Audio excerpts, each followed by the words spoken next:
Now we are going to our focus is going to shift from the youth to the, let's say, more experienced. And we're going to have Lieutenant General Mark Hertling. He will, it's in my script. Trust me, I would change this. And Mark will guide our discussion. But first, I'd like to introduce you to a local resident who refuses to let age prevent him from staying active. John Tatum is 95 years old. He is a personal best athlete with the National Senior Games Association and has been a fixture in the Washington, D.C. and National Senior Games for over 15 years. Mr. Tatum was born and raised in Washington, D.C., where he learned to swim growing up in the Foggy Bottom area and the reflecting pools of the National Mall. After a 35-year career working from laborer to software programmer for the Navy, he retired to take care of his garden and compete in swimming.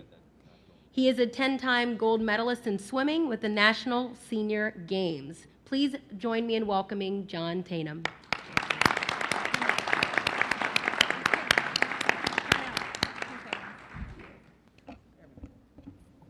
Dominic. Yep. That's right. Great.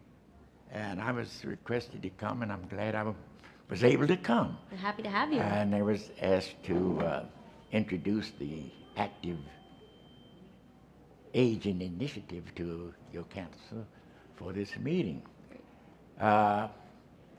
I grew up in the city here in Foggy Bottom, and I learned to swim early. I was probably interested in swimming, but anything. Boys were made to play. Mm-hmm. And with all this stuff that we had around us at the time, it was incumbent of me to just try to find something to do from time to time. I played in the Lincoln Memorial. I played in the reflecting pool. Yeah. I think that somebody moved Abe Lincoln up. I saw the statue recently, and it's about 10 feet up. But I remember climbing up on that Abraham Lincoln's lap and around his feet when I was a boy. I don't think there's anybody old enough to corroborate that statement. But I'm sure that I got up on that statue at times.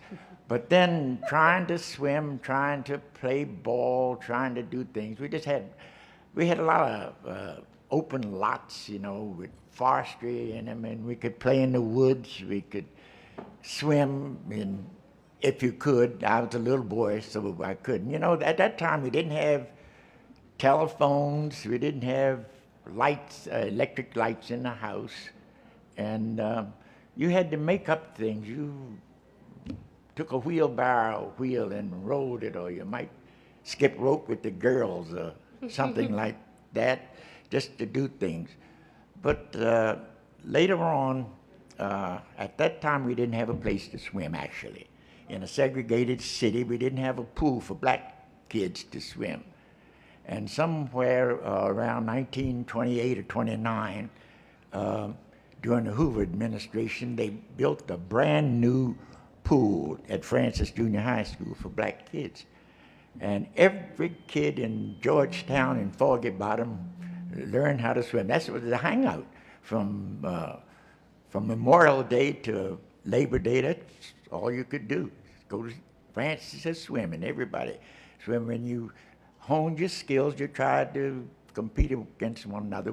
On the 4th of July, you might have a swim meet. They called it tea races, and we would engage in that. And so that went on, and so later on, after high school, they had swimming meets and things, but my high school didn't have a pool, and we'd have to go to other pools, other venues to try to swim.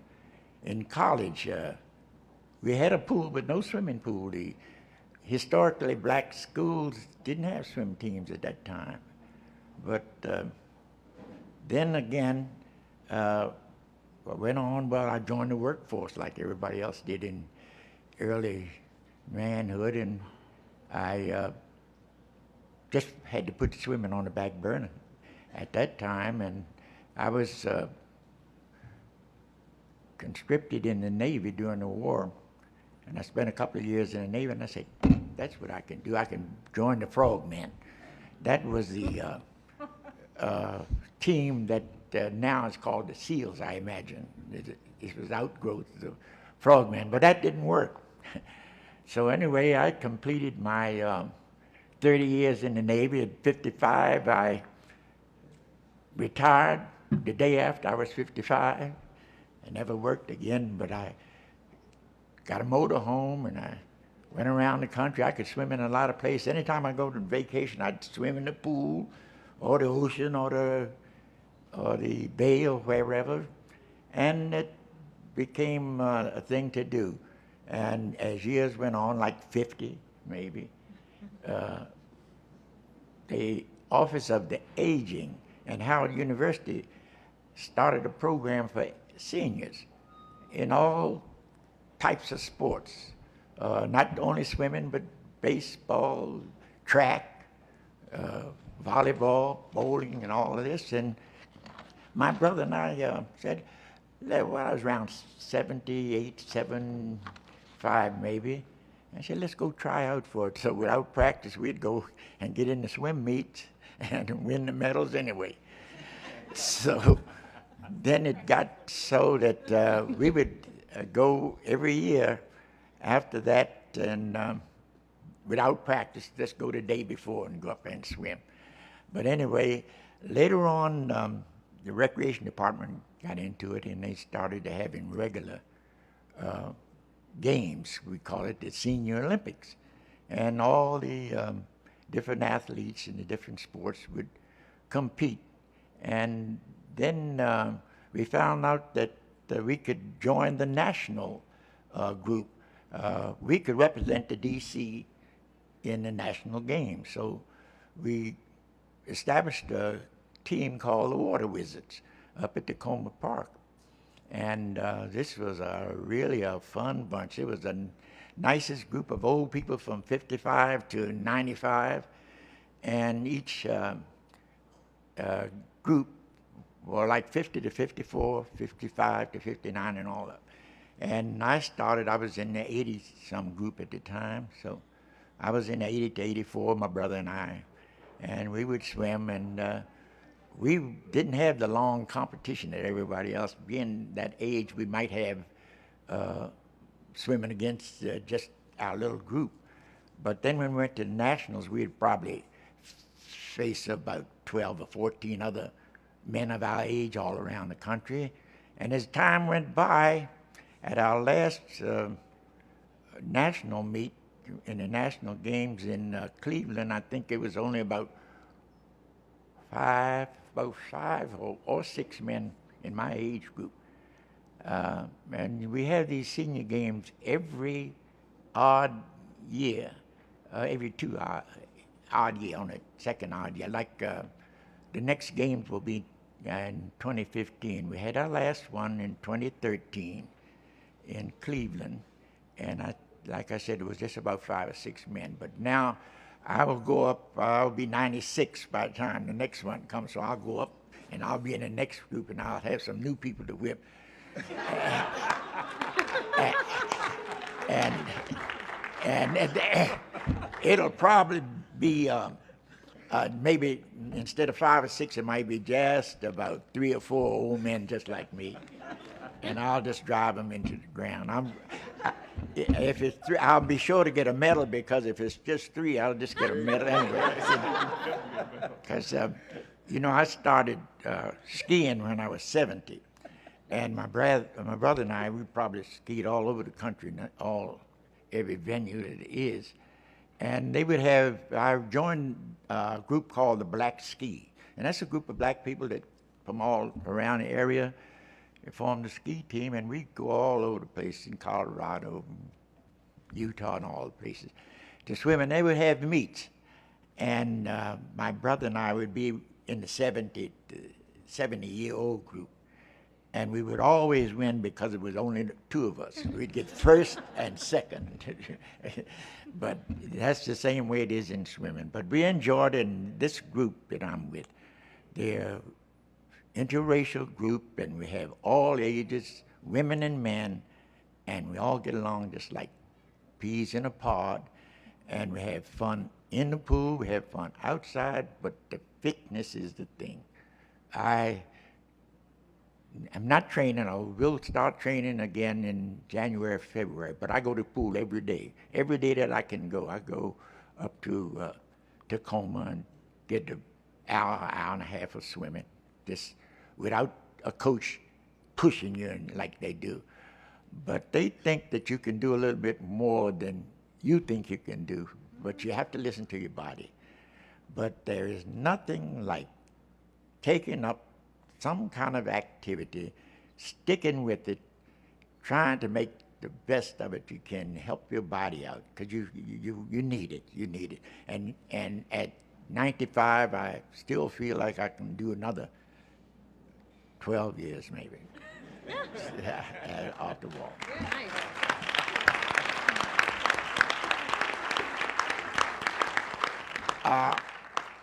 Now, if they have the time, I'd like to show a little clip of the activities of the senior section, if you could take that in. And thank you very much for your time and the time to listen to me. But please remember, try to do what you can to help your body. Yeah. Thank you, John. Thank you so much.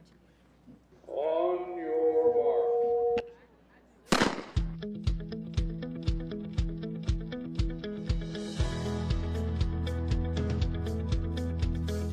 Aging's fun when you're strong and healthy, and it's not so fun when you're not. This became my hobby 20 years ago. I didn't go after the track team until I was 61 years old. I'm 81 now. The National Senior Games Association is a not-for-profit organization dedicated to promoting healthy, active lifestyles for adults 50 and over through education, fitness, and sports. I think swimming saved my life. It really provided so many incredible benefits, health benefits, and I'm very grateful for that. 2 minutes after a race, you just feel awesome, you know. Just get your breath, and then you get the benefit of all the training that's going on, you know. You're back and you're fully alive. It is fun, there's fellowship, and it's fitness. People come for all reasons. We have people who are beginners in their sport to elite athletes.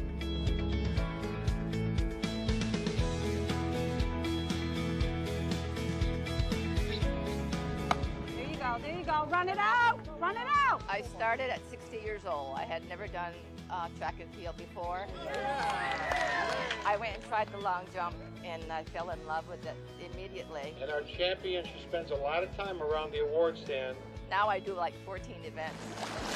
It's about dedication and devotion and discipline, living with discipline. It's about that day, that moment, going out and doing your best.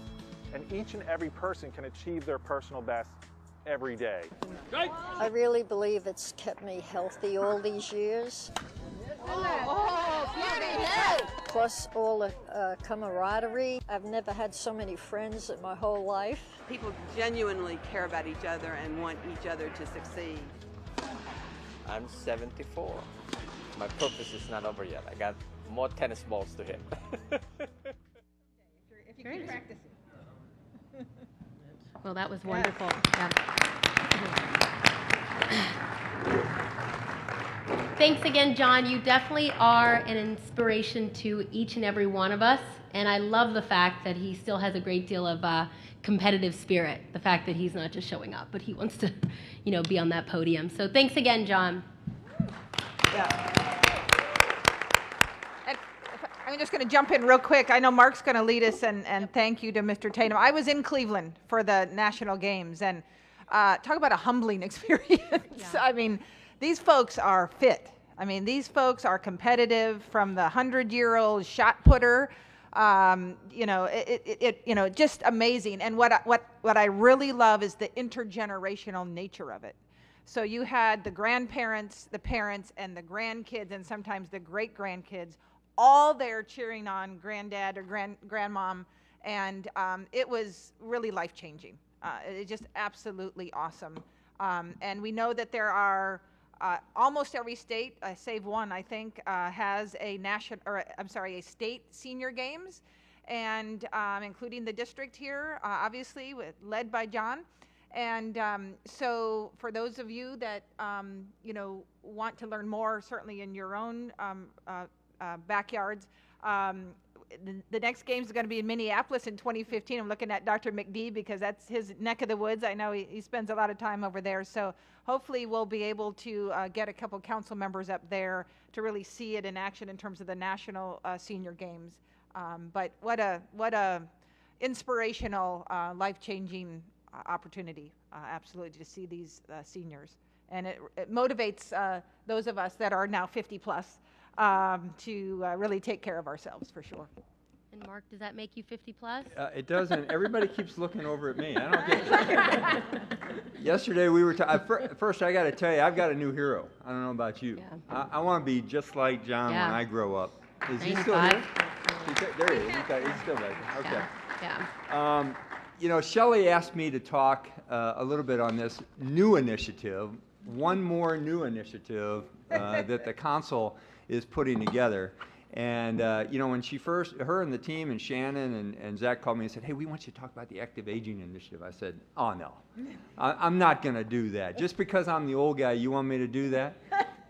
And yesterday it was funny because we had all the young people in the room, and I got to monitor that roundtable as well. So I'm going between the bookends here. Thanks again to John, but also to the National Senior Games Association for sharing that video. My wife and I have moved in our military career before we settled down in Florida. We moved in 38 years of marriage 27 times. And every time we moved someplace, she bought and I think it was to make fun of me, she bought one of those refrigerator magnets that she put on. The first thing she always put up in our house was this refrigerator magnet which said, how old would you think you were if you didn't know how old you are? And she would always sometimes point at me, when I was being silly and say, hey, you're 12 years old today, knock it off. Or at times when I came back from a run and kind of creaking around on my knees, she said, you're looking like you're moving like you're 70. It's a state of mind, as we just heard from this young man right here next to me. This new initiative that Shelley wants us to explore is fascinating because as Tom talked about sports, as we talked about our school activities and the superintendents and what we're doing, we have an aging population that is also not exempt from the kinds of things we've been talking about. I want to give a few statistics, and if you don't mind, I'll read some of these because I want to get them right. As we talk about older adults, no, I'm never going to use that phrase again. I'm not going to say older adults. I'm going to say more experienced adults. So tell Dominique when she comes back. More experienced adults. Here's some statistics. In 2010, there were 40 million people age 65 and older. It accounted for 13% of the population. By 2030, by the way, when some of you young people are older sitting around this table, Anthony, by 2030, the older population is projected to be twice as large. 20% of the American population is going to be over that age. And that same population has tripled since the 1900s, and it's going to continue to get larger. Projections indicate that by 2050, the composition of the older population, that's 50 and above, will be, in this category, about 60% non-Hispanic whites, 60%, 20% Hispanics, 12% black, 9% Asian. I think also as we look at the different generations, if I categorize myself as a baby boomer, which I'm on the very end stage of that generation, the baby boomer generation has been more active over the last several years. So there are going to be different types of injuries when inactivity sets in. The generation Ys and X's and the millennials, which some of you sitting around the table are, have had different experiences, and there are going to be different and more injuries unless this active aging initiative that Shelley wants to put together takes hold. We have some work to do to increase physical activity among our more experienced population. just like we've had discussions about how to improve it in schools, how to improve it in communities, how to improve it in increase it in families, so too we have to look at doing it within our more experienced population. Just like Tom did, I'd like to ask a couple of questions of the group. And we're not going to go very far or as extensive as Tom did in these questions. But as the President's Council begins to think about these initiatives, we need some insights. And I think it's especially important for me because as I've gone into the age of 61, which I am now, to look back and consider how I felt about aging a few years ago. And coming from a population of professional soldiers, we always thought we were immortal. And suddenly, since I've retired, I'd realized mortality has set in. So the first question I'm going to ask of my fellow council members is, what do you want to be like when you're 50? John. Yeah. No, he's 95, and I thought it was still would like to be like yeah, him I know. at 50. Yeah, exactly. You want to be exactly. Yeah. The thing that I thought was great was when he says, "Hey, I'm going to age up next year, and there's going to be different competition, not easier competition, different competition that he's going to beat." That was phenomenal, wasn't it? So, Misty, I'm sorry. Go ahead. I think that there's just something about being active that just keeps you feeling youthful. That's been my experience, anyways. And even the older I get, and the body changes, and there's only so much that I can't do the same things I could do when I was 17. Oh, like, give me a break. just in terms of not being as aware and educated with how to maybe warm up my body, I could just go and do anything. But there's something about movement and staying active that keeps you feeling young and youthful, and I just hope to continue to do that. And I got really excited, this sounds strange, about getting older watching that video. Oh, that's so cool. When I don't have to worry about working, I can still do something like that that's going to be a part of a community and motivation and stay in shape. It was just cool to see. Yeah. Well, I agree. I think it was inspiring seeing a number of mature adults playing different More sports. experience. I'm sorry. Come on, and hopefully mature. Yeah, I forgot. More experienced adults playing different sports, because I was that athlete as a young person. My parents put me in the sport at 6 years old. I did it till I was 23, and I'm still learning how to throw a ball. And so I'm looking forward to being able to learn different sports and to learn the game of tennis, or I can swim, but to swim at a longer length, not like an hour like John, but maybe a good 20 or so laps or so. So I look forward to learning different sports, even up into my age of 50, and learning to even compete in those sports as well. Yeah. Well, Dominique, I'm going to stay with you for a second because I know a couple of the panel members have children, but you talked about your youngsters the other day. Yeah. What do you want to be like when you're 50 and they are however old they will be then? My little one, she's not doing well right now, which is why I had to go on my phone. She's screaming. But she will be, when I'm 50, my little one's going to be 13. Okay. So lucky me. So that'll be an experience with a 13-year-old daughter at 50 years old. But I do want to be able to participate in sports with my daughter. No, not to compete with her, but really to be a positive role model for my daughter. I know that's important to my husband as well. We want to age gracefully. We want to remain active, and I think, that'll be a good testament for our daughter. I know earlier, Robert, you mentioned the importance of parents, and parents are the role models. It's not us athletes. I mean, kids do look up to us, but really it's mom and dad day in and day out. What mom and dad speak about is what the kids will speak about. What mom and dad look at is what the kids are going to look at. The way mom and dad treat one another, that's how the kids are going to perceive others and treat others. And so I just want to be a positive role model to my daughter. And if I can still kick her butt at 13 years old and I'm 50, I'll be a proud mama. Yeah. Well, if I can give you some advice from an older person, you always have crazy old man or crazy old women's strength. When your kids get bigger, you can still beat them in everything they do, no matter how good they get. Right, Jason? Did your parents, even when you were a star at Stanford, they still could kick you up, right? Well, part of the reason why I love tennis so much is because that was the one sport that my entire family could play together. Oh, nice. We would play doubles.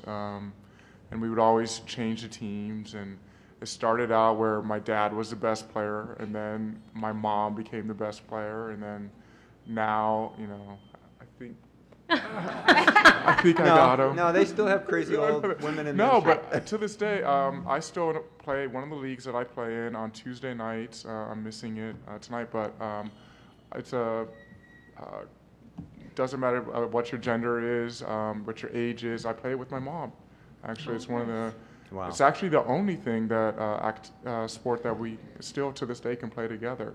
And be somewhat, you know, competitive, but you know, it's just to have fun and to have that connection, sort of that connection what Dominique was talking about when you're playing with your either with your child or playing with your parent.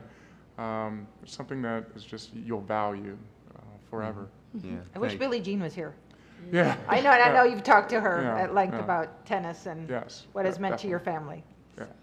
Caitlin, you look like you want to say something. You're trembling with anticipation about pushing that microphone button. No, I have to give my mom a shout out, and it's one of my most cringeworthy moments because my mother, I maintain that I was 12, but she will say that I was 15, and she just whooped me at tennis. And it was something that we always did together, and it was huge for our relationship growing up.